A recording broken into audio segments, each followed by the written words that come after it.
कहते हैं, उसे ब्रह्मांड भी कहते हैं, इसे सृष्टि भी कहते हैं। इस सृष्टि का या ब्रह्मांड का या विश्व का जब हम विचार करते हैं, तो हमें ये समझ में आता है कि परमात्मा के लक्षावधि आविर्भावों में मनुष्य जो है वो सबसे अलग है।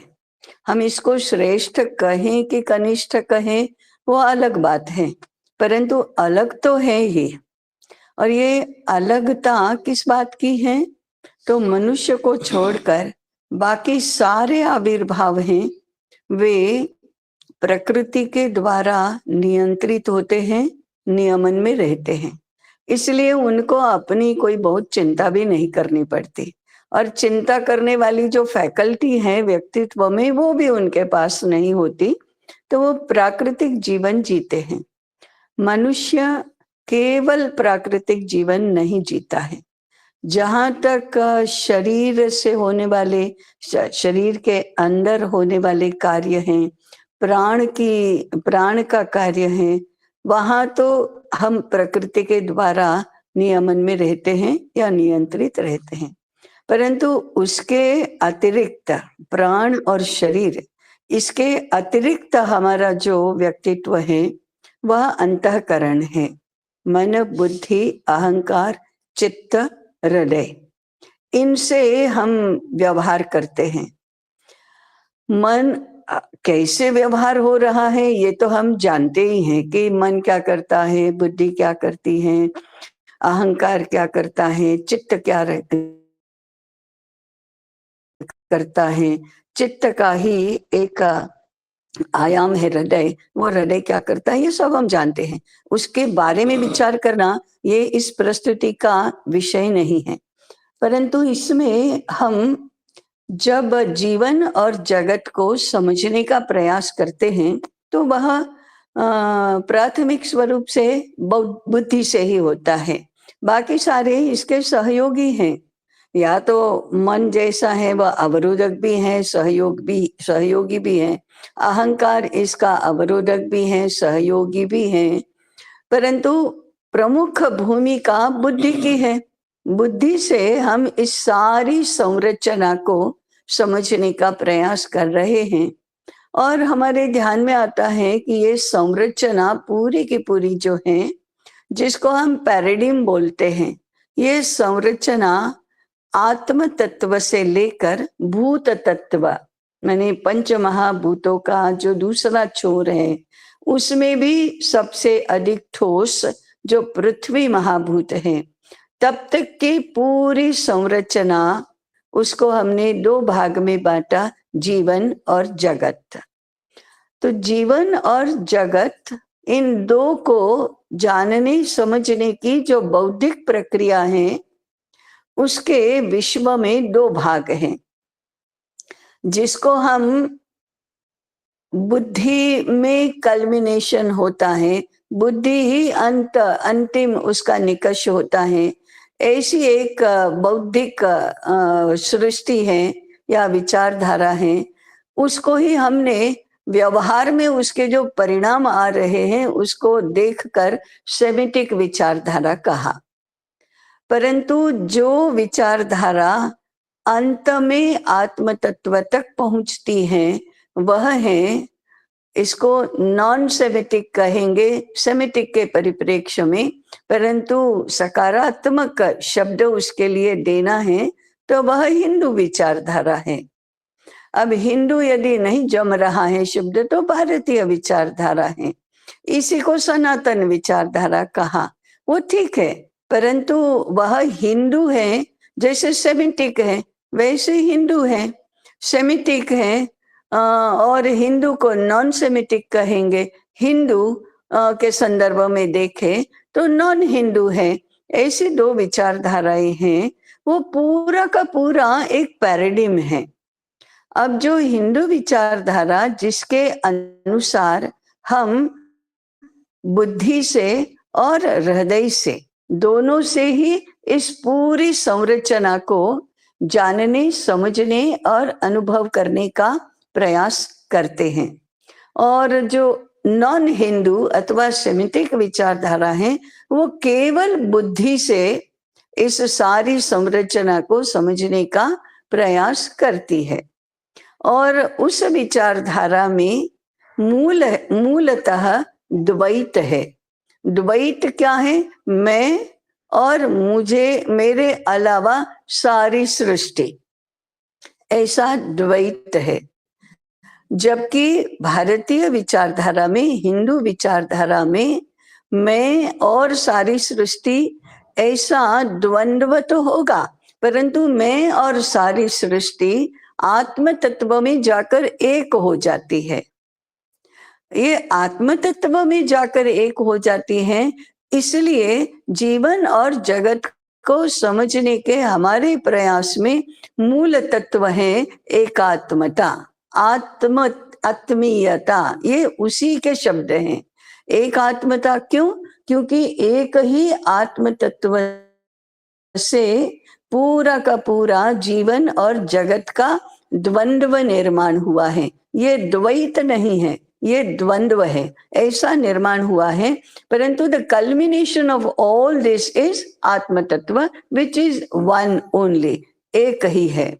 इसलिए आत्मीयता शब्द भी आया और एकात्मता शब्द भी आया। ये दोनों संकल्पनाएं हैं, अंततोगत्वा वह एक ही है। इस आत्मीयता के संबंध से हमने सारी सृष्टि को समझने का प्रयास किया। इस सारी सृष्टि को समझना ये जीवन और जगत को समझने का प्रयास है। अब केवल मनुष्य स्पेसिफिक ये विचारधारा आगे चलती है, तो इसमें से आत्मीय संबंध के आधार पर जब एक से अधिक होते हैं, मनुष्य भी होते हैं या मनुष्य और प्राणी पदार्थ ये सब होते हैं, तो संबंध तो होगा ही। क्योंकि कोई भी पदार्थ हो, कोई भी व्यक्ति हो, इन आइसोलेशन तो जी ही नहीं सकता। ये तो बहुत ही स्पष्ट है कि हम अकेले तो जी ही नहीं सकते, जीवन संभव ही नहीं है, क्योंकि वह अंततोगत्वा आत्म तत्व से एक ही बना हुआ है, तो अलग कहाँ से होगा। तो फिर ये संबंध का नाम क्या है? आत्मीयता। आत्मीयता के संबंध पर हिंदू समाज की, भारतीय समाज की संपूर्ण रचना बनी है। जबकि नॉन हिंदू विचारधारा में यह आत्मीयता के संदर्भ, आत्मीयता के आधार पर नहीं है, क्योंकि आत्म तत्व की संकल्पना ही वहां नहीं है। तो आत्मीयता जैसा शब्द भी वहां नहीं होगा, संकल्पना भी नहीं होगी, और फिर ये द्वैत के आधार पर खड़ी होगी, मैं और सारा विश्व।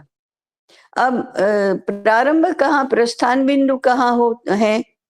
मेरे लिए सारा विश्व, ऐसे इसका मूल सूत्र बनता है, ऐसे इसका प्रस्थान बनता है। और इसका अंततोगत्वा स्वरूप होता है अनात्मीयता, माने मैं अलग और सारा विश्व अलग। और फिर उस संबंध का स्वरूप होगा मैं केंद्री, माने अहम केंद्री, माने व्यक्ति केंद्री। और व्यक्ति केंद्री स्वरूप होगा मेरे लिए सारा विश्व, मेरे सुख के लिए, मेरे उपभोग के लिए, मैं जिसको विकास मानता हूं, ऐसे मेरे विकास के लिए सारा विश्व, ऐसा ही होगा। और हमारा मूल प्रस्थान बनेगा सारे विश्व के लिए मैं। ये प्रस्थान ही हमारा एक दूसरे से इस प्रकार का विपरीत है। तो सारे विश्व के लिए मैं, क्योंकि आत्मीयता का स्वभाव ही प्रेम का है, और प्रेम का स्वभाव ही अन्यों के लिए मुझे जीना है, अन्यों के सुख में सुख मानना है, अन्यों के लिए त्याग करने में मुझे आनंद होगा। ये हमारे मूल तत्व हुए, आत्मीयता के मूल तत्व ये हैं। और इसके आधार पर जब सारी संरचना होती है, तो एक में संघर्ष, स्पर्धा, संघर्ष, हिंसा और विनाश, यही उसके लॉजिकल परिणाम होते हैं। और यहाँ स्पर्धा नहीं होती, सब श्रेष्ठ बनना चाहते हैं, कोई भी सर्वश्रेष्ठ बनना नहीं चाहता। इसलिए संघर्ष नहीं होता, परंतु समन्वय होता है। हिंसा नहीं होती, परंतु प्रेम ही होता है, और उसमें सुख और आनंद भी होता है, और उसका अंतिम परिणाम होता है चिरंजीविता, अमरता। इसलिए ये दो पैराडिम, उसके विकास और इसका विस्तार इस प्रकार से होता है। अब आज क्या हुआ, दोनों विचारधाराओं का घालमेल हो गया। वो किसके लिए? भारत के लिए। जो भारतीय माने हिंदू विचारधारा है, उसके लिए कोई समस्या नहीं है। समस्या क्यों नहीं है? वो स्वयं ही समस्या है पूरे ब्रह्मांड के लिए। तो लेकिन उनके लिए दो विचारधाराओं का घालमेल नहीं है, एक ही विचारधारा है। भारत में दो विचारधाराओं का घालमेल है। कहाँ तो हम हिंदू हैं, कहाँ तो हम सेमेटिक हैं, और इस घालमेल के कारण से हम अंदर से प्रेम चाहते हैं और बाहर से हिंसा करते हैं। अंदर से तो समन्वय चाहते हैं, बाहर संघर्ष में उतरते हैं। इस घालमेल को यदि मिटाना है, इसका परिष्कार करके शुद्ध हिंदू संरचना के आधार पर समाज जीवन को खड़ा करना है, तो इसके लिए शिक्षा ही प्रमुख माध्यम है। ज्ञान ही इसका अल्टीमेट हल है, और ज्ञान का क्षेत्र ही हमारा शिक्षा का क्षेत्र है। इस शिक्षा को हमने आजीवन और सार्वत्रिक ऐसा माना, धर्मानुसारिणी शिक्षा माना, क्योंकि धर्म ही तो सस्टेन करता है सबको। और इसके इस आजीवन शिक्षा का केंद्र कुटुंब बनाया, कुटुंब भावना बनाया, कुटुंब की रचना बनाया, कुटुंब की व्यवस्था बनाया।